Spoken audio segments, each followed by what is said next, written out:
Did you ever hear the tragedy of Joseph Campbell, the Wise?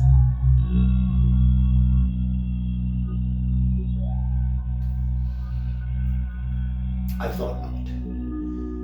It's not a story the competitive studies department would tell you. It's an old folklorist legend. Joseph Campbell was an English professor, so powerful and so popular, he could use the study of folk narratives to make people believe there was only one kind of story.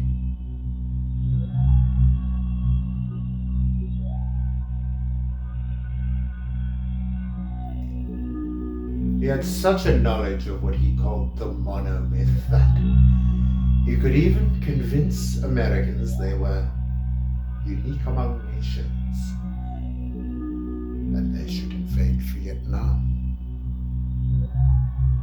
The study of the monomyth is a pathway to many conclusions that some would consider unnatural. He became so popular, but the only thing he was afraid of was people misunderstanding his conservative agenda, which eventually, of course, they did.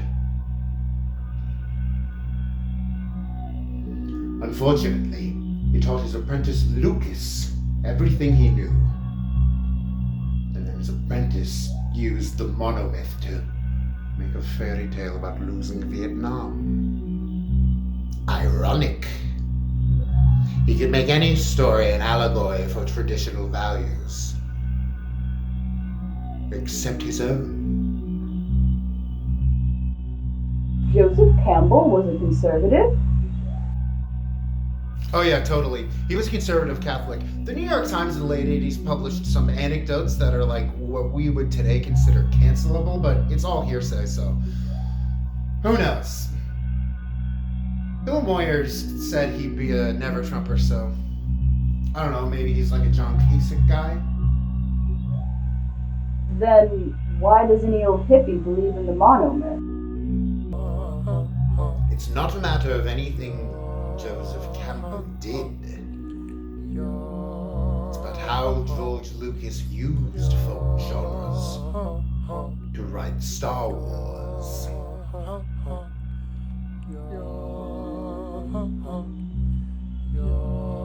Is it possible to learn such a power?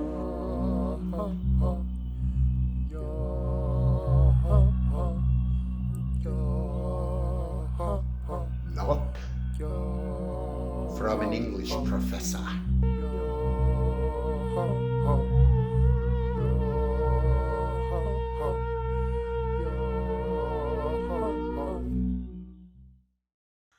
By far the most common question I'm asked as a folklorist is X thing I like folklore? Are juggalos folklore? Is playing hide and seek and Among Us folklore? Are people who take care of their Baby Yoda dolls like they're real babies and they call themselves Mamalorians and Dadalorians folklore?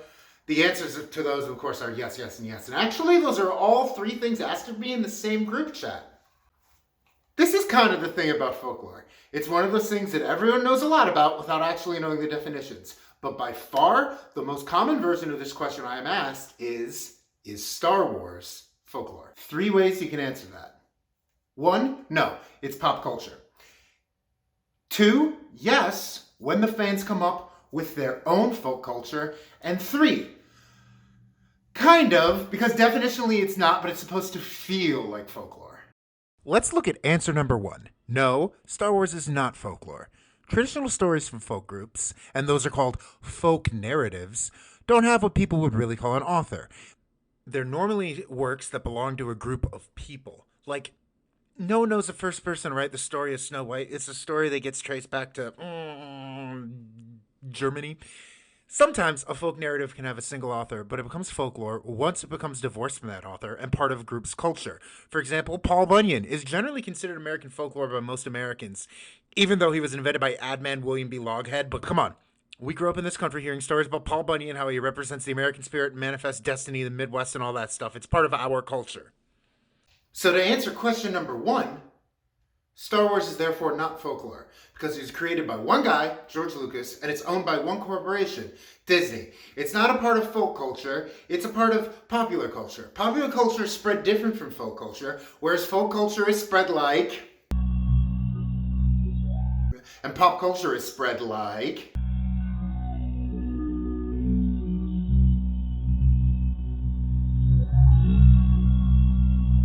Now, the other 2 ways you can answer the Star Wars folklore question, this is where it gets a little more interesting. Number 2, Star Wars is folklore in the way it spreads from person to person within a culture group. Star Wars is George Lucas's baby and Disney's commodity. But really, the key years of Star Wars' popularity, I would argue, are the years 1984 to 1998, the years in which no new Star Wars movies came out. In the absence of these big screen stories being produced from one source, Star Wars spread from fan to fan and created a folk group of Star Wars fans. There were books, there were video games, trading cards, but all above else, there was a group of people communicating about the one thing they were into. Star Wars. Everything that arose from fan to fan to fan to fan as a way to mark the participants as a part of a group, that's folklore. The 501st Legion cosplay group, folklore.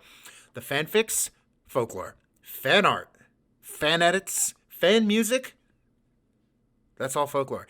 Celebrating May the 4th as a holiday, the fans invented that, so that's folklore. Hell, there are like 45,000 people in America who are practicing Jedi. That's more people than the population of 10 U.S. state capitals. To be honest, Montpelier is a beautiful town, but there's probably more practicing Sith than there are citizens of Montpelier. Consider the whole idea of prequel memes, which are more than just a zesty meme template. It's a way of marking oneself as someone who has a soft spot for the prequels, or rather, belonging to a folk group. It seems this too is folklore. Even the way fans talk about Star Wars, like saying the OT or Han shot first, that's folk speech. And also, plenty of traditional English proverbs come from Shakespeare. Brevity is the soul of wit, all that glitters isn't gold, the world is your oyster, clothes make the man.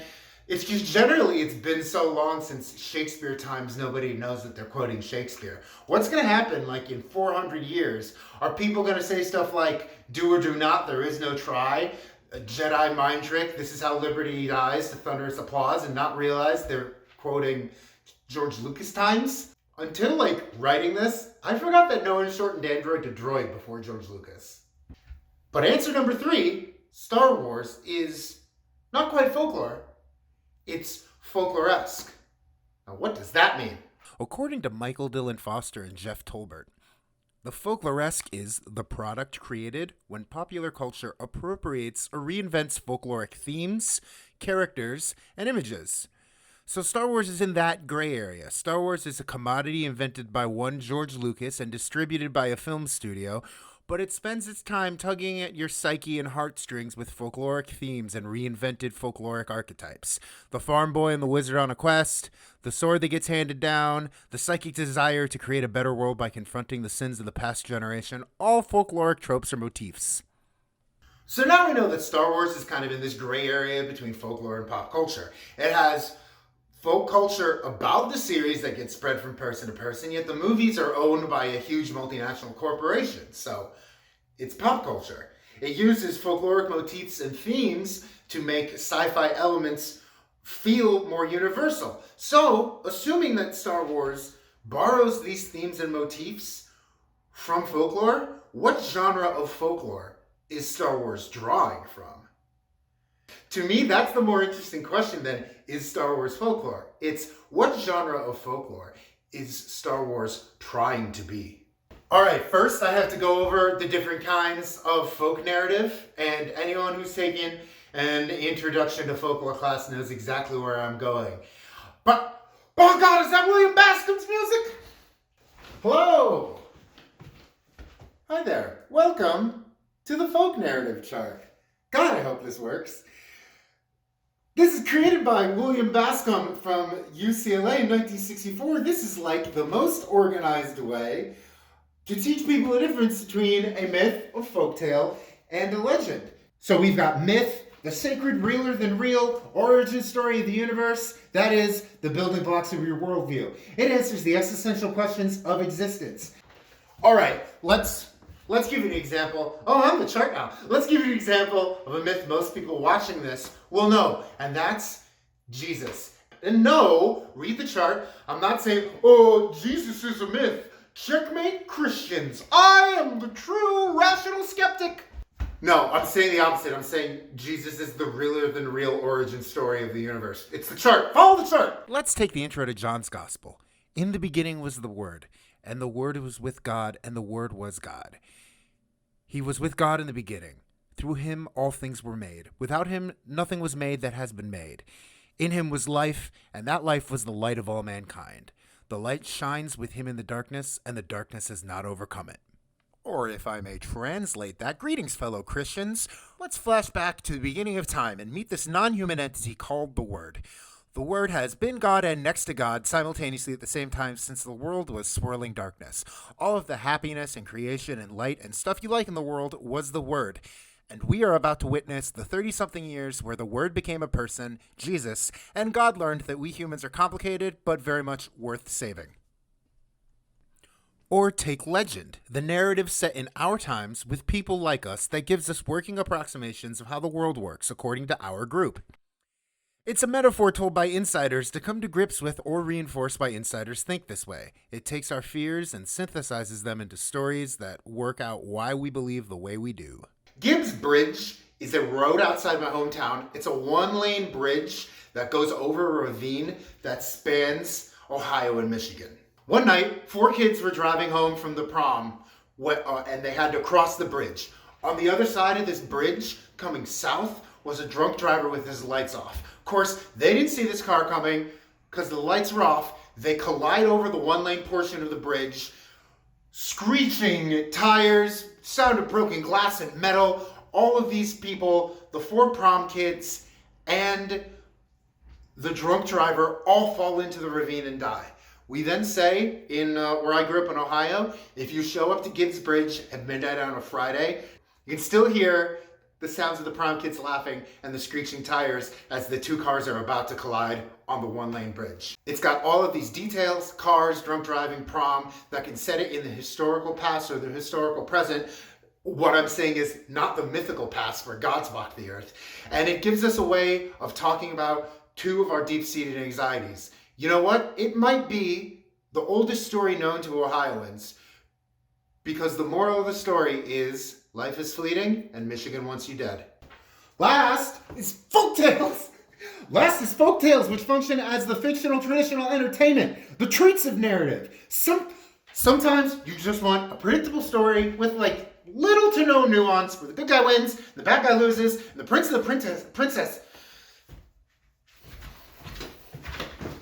Sometimes you just want a predictable story with 0 to no nuance where the good guy wins, the bad guy loses, and the prince and the princess get married.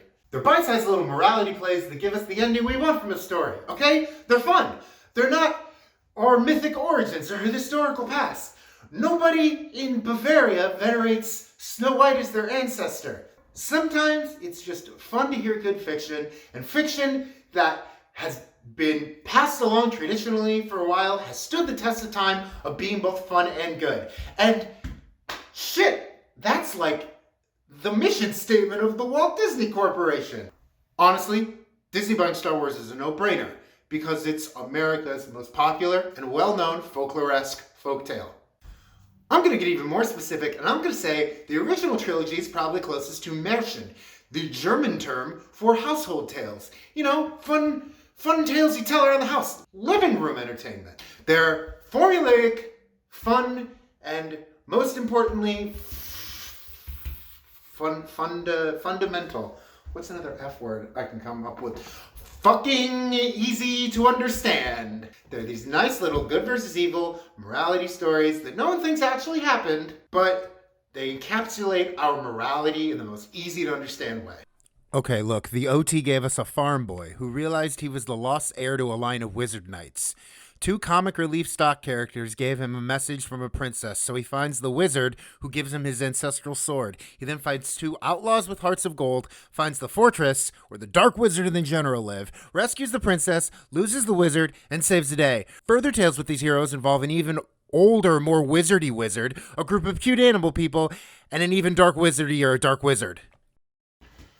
Yeah, I know I'm pretty much only talking about 4 and 6 when I'm talking about the movies that are most like Märchen. But that's because Märchen are primarily kids' entertainment.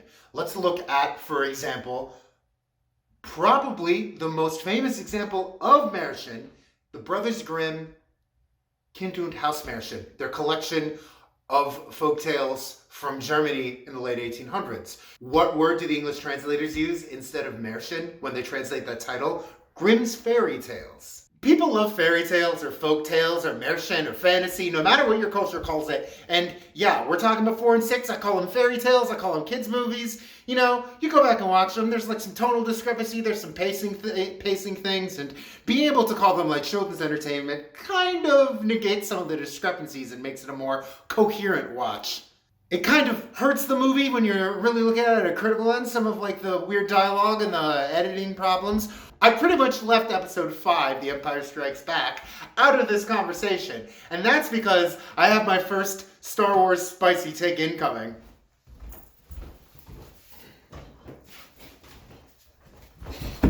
The Empire Strikes Back is the only good Star Wars movie. In this house we stand Irving Kershner! Alright, I'm gonna address the bantha in the room real quick though. I don't know how often George Lucas has ever said the word Märchen in his life. But I'm gonna be honest, I gotta defend Papa Lucas, but I'm gonna be honest right here. He keeps calling it myth. And like we've said, people believe myth is real, is sacred, is the truth about the universe and where we come from. It's Jesus, not Snow White.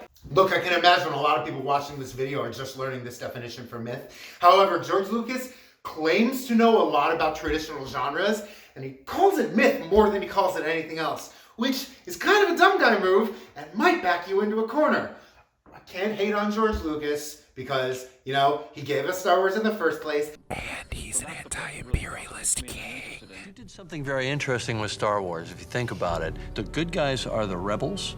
They're using asymmetric warfare against a highly organized empire. I think we call those guys terrorists today. We call them Mujahideen, we call them Al-Qaeda. When I did it, they were Viet Cong. Oftentimes in this video, I'm gonna have to call George Lucas a great big dumb guy for claiming he knows a lot about traditional folk genres and then using the wrong term. Myth, not the right term. Everyone gets it, Star Wars is fiction. It is definitely not the sacred, truer than true origins of the universe. He got that definition from Joseph Campbell the Wise. Joseph Campbell the Wise. Joseph Campbell was a comparative literature professor who created a very reductionist but generally acceptable unifying theory of all folk narratives, the monomyth, which says every story we've ever told fits into this broad archetype of the hero's journey, and this one way of presenting stories explains all questions about narratives. Joseph Campbell gets a lot of shit from folklorists, but I feel like I have to defend him right now. Joseph Campbell is one of the big reasons I'm a folklorist. I watched Star Wars, The Empire of Dreams, the documentary on the widescreen DVD box set of the original trilogy, special edition of course, it was Christmas break of sophomore year, right before Revenge of the Sith was coming out. And famously, this DVD box set is the first time they edited in Hayden Christensen as Anakin's Force Ghost. And I was like the member of my friend group to break that news on my Zanga. And I remember blowing everyone's minds. They're like, oh, I'm going to have to watch this. George Lucas is interviewed in that documentary about the traditional folk narrative inspirations for Star Wars. He keeps saying the word monomyth, the phrase hero's journey, and talking about Joseph Campbell. And I'm like, oh, who's Joseph Campbell? If this inspired Star Wars, I should get into this. And from there, I started reading Joseph Campbell. And then from Joseph Campbell, I got into other folklorists, Alan Dundas, Greg Schremp, Bill Hansen. And before you knew it, I was just like reading scholarship about mythology and folk culture. Joseph Campbell is a great intro to folklore study. Basically, Joseph Campbell is the Blink-182 of folklore, okay? It's perfectly fine that that was the first thing you got into to introduce you to this field, okay? It's probably the most accessible iteration of this field you're gonna get. It's a little shallow, and you gotta move on to some more complicated things or else you're just missing out. There's nothing sadder than the grown man who gets control of the aux chord and puts on Adam's song. Use Joseph Campbell to get into folklore studies and then jump off into some other people. For example, other scholars who more clearly demarcate the boundaries between myth, folktale, and legend. Because honestly, that lets you understand what myth is better when you have it in context with what legend and folktale are. Or you can get into Dan Harmon, who took the hero's journey and adapted it into the story circle, which is his way of taking the hero's journey and using it as a tool to write 30-minute episodes of television. It's pretty fucking cool. Look, yeah, don't be embarrassed if you like Joseph Campbell or if you came to anthropology or folklore or whatever through Joseph Campbell. Joseph Campbell is fine. He's a fine starting off point. The monomyth, a little too reductionist, and you really owe it to yourself to move on to some more fleshed out theories of how storytelling works. Like I mentioned in the beginning, he's not like the hippie icon that he's gone down in history of being. He's kind of a hardcore conservative Catholic who really supported the war in Vietnam against the Viet Cong. You know, the inspiration for the Rebel Alliance. The monomyth is fine because it's a good way of starting to ask questions. I think Joseph Campbell's problem is he tries to cram all different kinds of folk narratives into a category myth that don't all fit in myth. And they can be a lot more productively discussed if we also have the categories of folktale and legend to compare them off. There are problems if the only designation you give a traditional narrative is myth. You kind of back yourself into a corner and everything is seen as sacred. Like George Lucas, who made a fairy tale but kept calling it myth. And then people started saying it was sacred. Dumb guy move. Speaking of dumb guy moves, remember in 2014 when George Lucas said it feels like he sold Star Wars to white slavers? What a great big dumb guy thing to say, especially because he's married to an African American woman. But yes, he sold Star Wars to Disney, the American adapters, who planned to pump out Star Wars content every month until the well was dry. It sounded so good on paper. Before Episode 7, the only Star Wars mass media being made was Clone Wars on Cartoon Network / Netflix for a second, and Rebels on Disney XD, both by Dave Filoni. Dave Filoni? Oh yeah, it's that guy you love! What was Star Wars like before Disney bought it?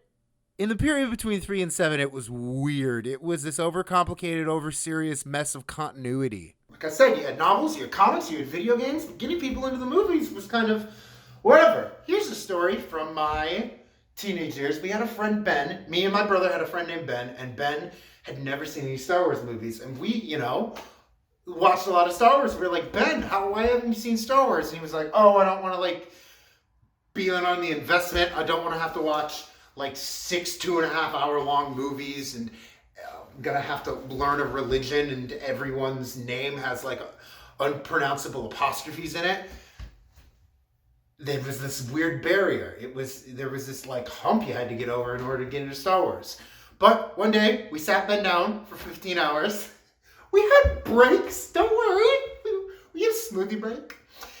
And we got Ben to watch all of Star Wars in machete order, which is something I first came up with in 2006. I can remember theorizing the best way to watch the movies would be to watch them 4, 5, 1, 2, 3, 6. This is in 2006, by the way, which is a smooth 5 years before Rob Hilton made his machete order blog post, which blew up all across the internet. I mean, he wrote the blog post about it. I had a blog and I didn't write about it, so props to him, I guess.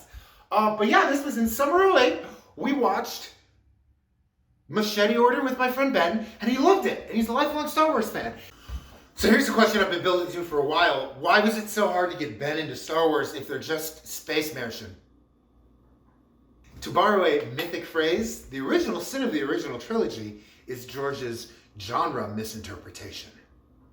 They've really taken the sacredness of myth to heart, and while the generic conceit of the OT is, in my argument, clearly folktale or American, the fans treat the supplemental materials, the Wikipedia of it all, as myth, and therefore every detail is the sacred text. Every background character has a name and a backstory, and thanks to George's real genius, a toy. All the novels were fucking canon, everything with the gold logo was required consumption.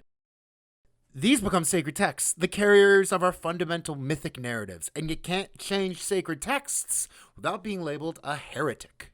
In the fucking fascinating documentary, The People vs. George Lucas, nerdcore rapper MC Frontalot says that Star Wars shaped his entire moral universe. Again, people don't do this with Cinderella, but they do it for Jesus. Canon, law, myth. It's crazy. A lot of people in the doc hate George Lucas, but also treat Star Wars like it's the Bible. One guy literally says, while our faith in the old religion of our parents were dying, he gave us a new mythos to understand ourselves in the world.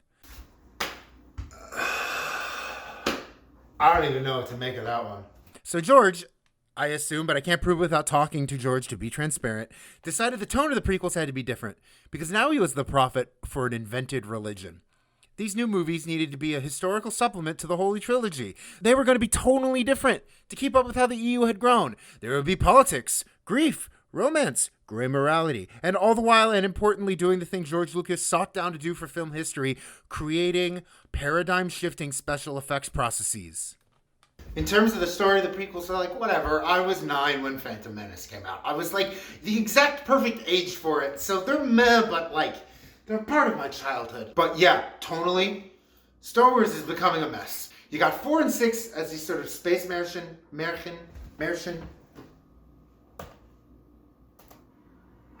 That's what I'm saying.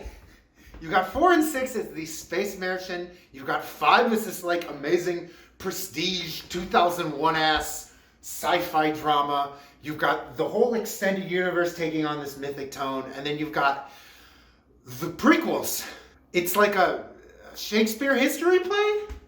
It's a mess for many reasons, but I think there's 2 things that are true about the prequels. Number 1, no one has ever considered these movies swashbuckling.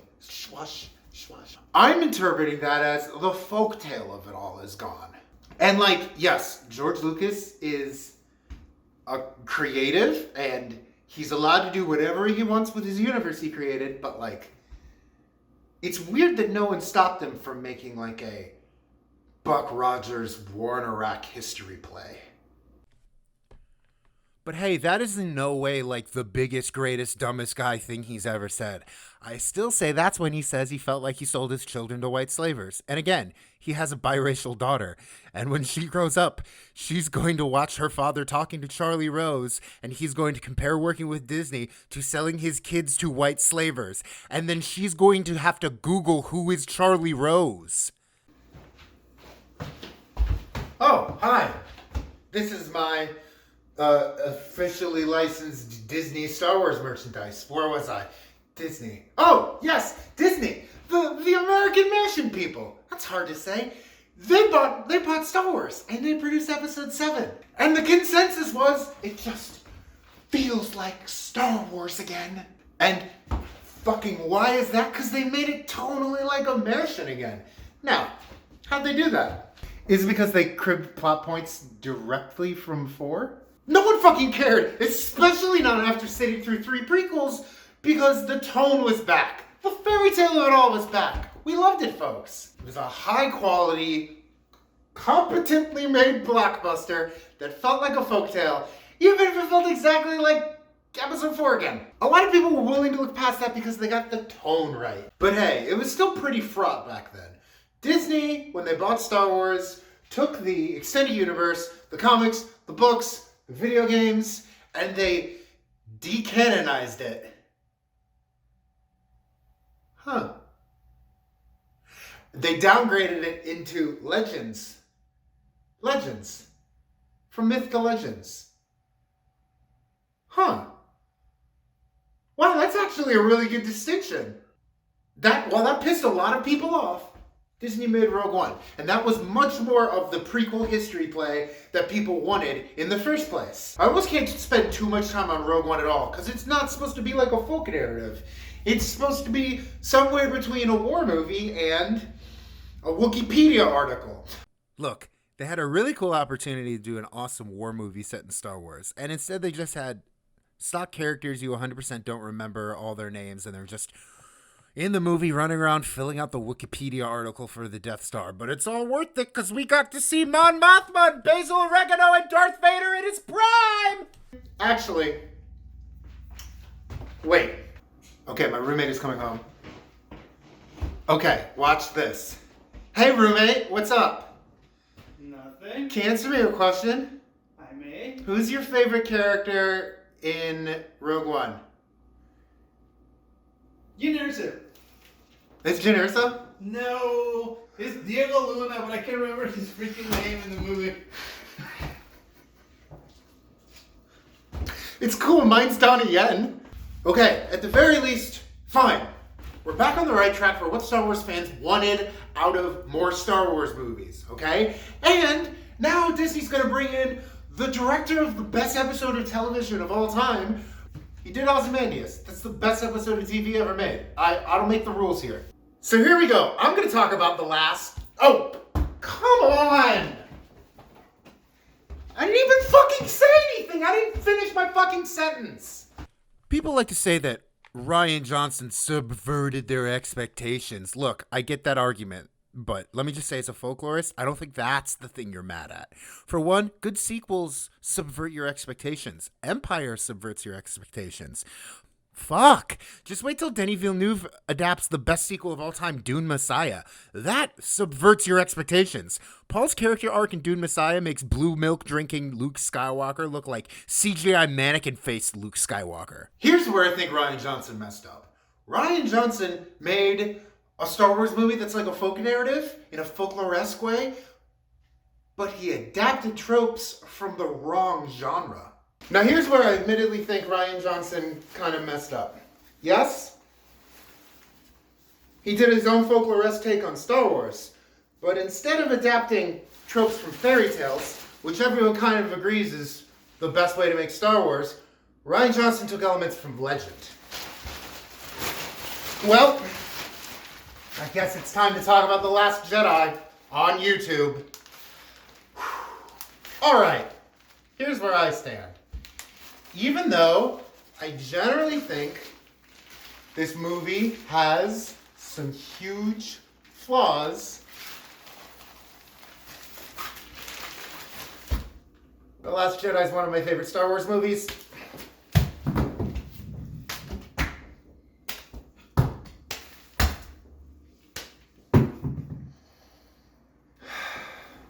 It does an amazing job of doing what a legend does. Telling a story about ourselves, our fears, and our insecurities in a way that our culture can turn into a narrative. The Last Jedi is a legend about Star Wars movies. What Rian Johnson, I think, was trying to do was take the fears and insecurities about Star Wars fandoms and turn that into an allegorical story. How do I know this is a legend? Because Rian has pretty much said it himself. He is gonna call it a myth because anyone who works on Star Wars contracts Joseph Campbell brain poisoning. But at this point, you're all well enough versed in the chart that you and William Bascom could tell that because of the examples Rian Johnson uses, he thinks he's making a legend. You know, with if you look at any classic kind of hero's myth that actually is worth its salt. If you look at the beginning of the hero's journey, like with King Arthur, he pulls the sword from the stone, he's ascendant, he has setbacks, but he unites all the kingdoms, he gets all his knights together, or Beowulf with him, you know, killing Grendel's mother and then taking it all down and having that victory and getting his own hall. And there's always that first arc, but then any one of these things that then if you keep reading, and if it then goes past that and deals with the hero's life as they get into middle age and beyond, it always starts to get into, you think about King Arthur betrayed by his, you know, best friend and his wife, and then ultimately, depending on what version you read, coming up against the product of, you know, somebody who has completely usurped his kingdom and the product of incest from him, and he has to kill him, but only at the cost of his own life. And it's just, it gets into darker places. It gets dark, man. Well, yeah, really dark. and Beowulf also, and there's a reason for that. It's because myths are not made to sell action figures. Myths are made to reflect the most difficult transitions we go through in life. Yeah. And that early part of the hero's journey is reflecting I think, this is my interpretation, going from adolescence into adulthood, where you're ascendant and you're finding yourself and you're winning. In order for something that addresses middle age and beyond in a really honest way, if you look at the myths, they like the Fisher King, it deals with disillusionment. It feels like starting to feel like you're losing your place in the world. It feels like everything changing and loss.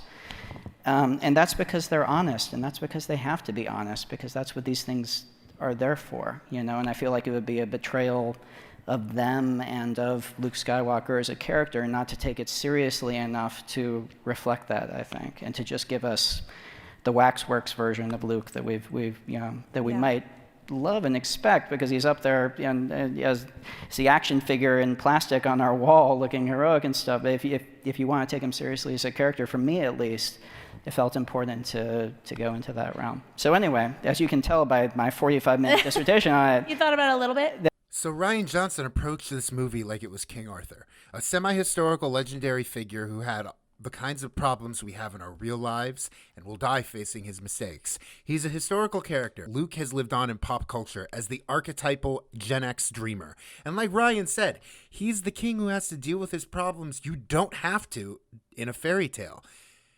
He had a split-second moment of weakness years ago and created Kylo Ren. Fairy tale protagonists don't have weaknesses like that. He realizes his destiny, and he has to do a suicide mission to create hope again. That's too heavy for a fairy tale. And Luke dies in the end after much suffering and anguish, but he realizes he was the legend the galaxy needed. Now Rey's a Jedi, the rebellion is reborn, and the Force-sensitive slave kids who have been forced to hide their power can look up to the sky and think, that could be me. And really, that's our story. We all grow out of fairy tales. We find them too childish. Maybe we crave the nuance that you don't get in a fairy tale. We realize that nothing stays pure forever. But if we really work to fix it, we can make the world a better place. Our world a better place. That's why we tell legends. Fairy tales give you, and they all lived happily ever after. Legends give you, and this is what you were afraid of the whole time. Face it. Turn it into a fun story and tell it. Go to the site of where it happened and experience it. Take your fears and make it understandable. And people want Star Wars to be fun morality plays. They don't want it to be a legend because legends take an unflinching look at society's fears. And therefore, an unflinching look at what's wrong with you in the first place, that you have these defects that manifest as fears. Because they still want it to be American. They don't want to do that internal look at themselves. They want happily ever after. Should Ryan have known this? 100% yes. But also George forgot this at some point. Star Wars has been so many things, so many tones, so many genres. I'm here to say that when it's immersion, it's generally the most well-liked. And I think what I'm saying with this whole video is, if you say something doesn't feel like Star Wars, I want to give you the language to examine why that is, and the language to examine what Star Wars should feel like, based on having a more rounded knowledge of the influences that Star Wars has. You're allowed to say Rian Johnson ruined Star Wars. I'm not going to tell you to stop having that opinion. Just, I want to give you a more informed way of talking about what genre and what tone Star Wars should ultimately be. I want to help everyone argue this better. Now we've just done The Last Jedi, the most controversial movie in the history of opinions. Where do we go from here? Let's get a good, I don't know, middle of the road guy, Colin Trevorrow, Jurassic World, and then, safety not included. He's a filmmaker who will listen, but he also, has his own style, and we can take kind of the things from the original that JJ was harkening back to, kind of trying to bring in the prequels, sort of JJ was, kind of have a sort of meta conversation of what Star Wars means and find a way to wrap up. But nope, JJ Abrams is about to make no one happy. I don't know a genre to call The Rise of Skywalker because I legit don't know what this movie is. This movie is all fan service that made no fan happy other than Dark Rey cosplayers. And that reveal was literally a fleeting illusion. This was just things happening in a movie because they happen in Star Wars movies. I mean, Palpatine is here. Okay, that's cool. I love the No, it's always been Palpatine. Palpatine is every Sith and he's alive now because I seriously can't even compare this to American. I mean, okay, there's a princess and a dark wizard, but like Kylo is no longer the last boss because the Star Wars trilogy needs to end with the Emperor. So Kylo is Ben again and then he saves Rey's life and dies. Where in the name of Vladimir Prop did they pull that off? That's not an archetypal character. They just want 11th hour Darth Vader. Oh, Vladimir Prop, Morphology of the Folktale. Read that if you like Joseph Campbell. Warning, Vladimir Prop, words Joseph Campbell, like Conrad was supposed to be a lot of attention to details, like Campbell's hero stories, like 17 points out, Prop is 32 narrative needs. Joseph Campbell is telling all narratives connected because we're all like, that's a nice moral. It's kind of a quick and easy person. That's why we tell stories. Prop will select the structure, how things fit together, how we live our culture systems, not all like, damn, this just keeps happening. Vladimir Prop is very intense. In a way, like, damn, all of this just keeps happening is like the only way I can make sense of the rise of Skywalker. Like, according to like a Joseph Campbell's analysis, it's part of a saga where shit keeps happening in repeating patterns because shit happens in repeating patterns. Everything is connected, but you dig a little deeper, you look at the function and the structure and why J.J. Abrams made these baffling decisions he did in The Rise of Skywalker. Because J.J. Abrams wanted it to resemble a Star Wars movie. I have no idea what to make about the conclusion of the Skywalker saga, but I can tell you Dave Filoni is still here. Dave Filoni? Yeah, Dave Filoni, that guy you love. Got his good friend Jon Favreau, who launched the Marvel Cinematic Universe. Jon Favreau, also that guy I love.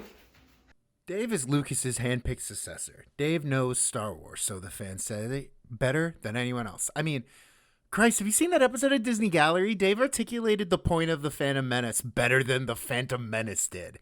What he understands is these are entertaining magical hero stories, and his characters should function to create entertainment. So the Star Wars that Dave works on most resembles a fun folktale. Even specifically, Dave is really good at folding magic into the lore, like the Night Sisters, Morai, Mortis, even bringing back Darth Maul to give us a monster to fight.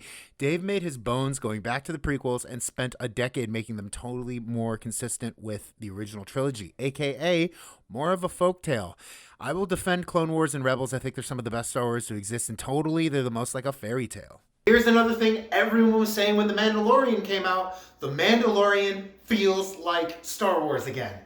I think we all know what that means. They nailed the tone. They made it feel like a fairy tale again. The Last Jedi doesn't feel like Star Wars because it's a different genre from the others. And meanwhile, The Mandalorian is about a lone hero that goes from village to village with a magical baby. The heroes are cut and dry and the whole season just has one moral. Anyone can be a family. So everyone was always talking about how The Mandalorian reunited the Star Wars fandom. But I think we've had this whole conversation about folk genres and had this whole conversation about all the movies. I think we can find an actual tangible explanation for that. The Mandalorian feels like a fairy tale again, and that is like sort of the unofficial agreed upon genre that everyone wants Star Wars to feel like. Oh, and there's a lot of Western too. I admittedly know a lot less about Westerns, but Joseph Campbell called it America's fairy tale. Like everything Joseph Campbell says, I think there's a lot to unpack there, but it's a good start.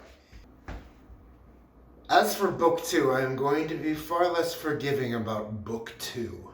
It's still kind of recent, but spoilers ahead. This is my favorite commentary about Season 2 of The Mandalorian of all time. It's a bus station. It's characters getting off a bus, introducing themselves, and doing a backdoor pilot for their spinoff. And in the end, after all the characters have set up their own shows coming to Disney Plus next year, and everyone is in the same place, Luke Skywalker, a character who has never been mentioned, shows up to save the day and split up the pairing of the characters, which is the reason everyone watches the show. I mean, we've had this whole show about this huge, dangerous universe, but it's fine because anyone can be a family, and then, oh, family like the Skywalkers? The only people who ever matter? Yes, hello! I am TikTok face-tuned Luke Skywalker! Give me your son! I'll explain how Kylo Ren doesn't kill him after I explain how Darth Vader didn't kill him.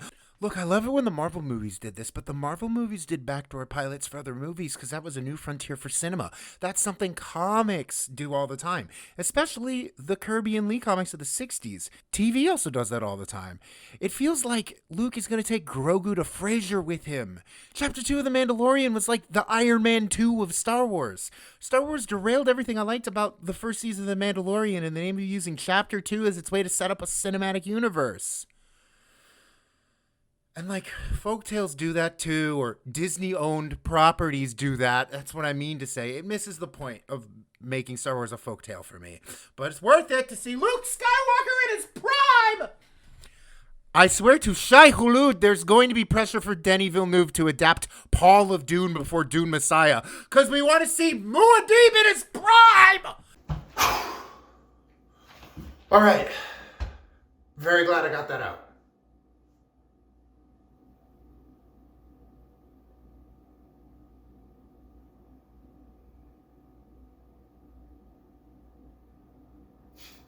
Ha! Ha ha ha ha! No! I think the one thing I want you to take away, beyond just having new vocab words and knowing what genres inspired Star Wars, I just want to improve your literacy for narratives in general. And by looking at the different kinds of folk narrative, myth, folktale, and legend, and applying them to the different Star Wars movies, I just want you to be able to articulate what works for you about Star Wars and what doesn't, what you do or don't like in popular culture. And the fact that these tropes from different kinds of folk narrative keep popping up even in pop culture, I mean, just proves that they're powerful and they've lasted forever. And you might as well familiarize yourself with all of this. And I believe that is the power of myth. I'm Bill Morris for PBS, and this has been Joseph. Oh, shit! No! Wait, what did I do? What did I do?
Like and subscribe to Folkwise if you enjoyed this video. Also, consider hitting the bell to receive notifications and begin your path to the dark side.